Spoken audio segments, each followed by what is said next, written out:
ისიდან გამოვდივარ და მეუბნება მეგობარი, მანანა იციო, ნანამ მითხრა რომ ისი ძალიან კარგი გოგო ყავს, შენ რომ დგას დაახლოებით ქერათი ისეთი სასიამოვნო და არავინ არ აყავსო და ამის თქმა და მეორე დღეს რო წავედი, არც მიკითხავს, ბავშვიც არ მინახია.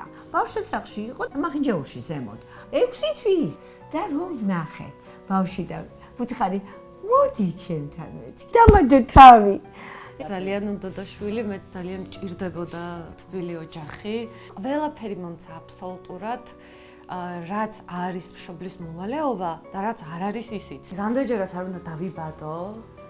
თავის ყოველ ჯერზე ავრჩევ მანანას და შოთას. 25 წლის იყო და მითხრა, დედიკო, ძალიან მაინტერესებს. ვთხარი პირდაპირ, დე, სიმართლისთვის მზად ხარ შვილო? ჩემ მუცელში არის ჯექი 9 ესაა, მე ვთხარი, ხო, არ გამიჩენი ხარ, თორე შვილი ჩემი ხარ. ეს დღე რო დადგებოდა, ხო ვიცოდი. კაცია და გუნება, სულ სურჩევნია რო არ უთხრას და მე ვფიქრობ ეს დანაშაული.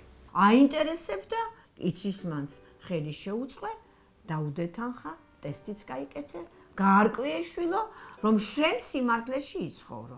მახსენდება თვითონ ის მომენტი, როგორ მომიყვა დედამ და რა ემოციები მქონდა ზუსტად.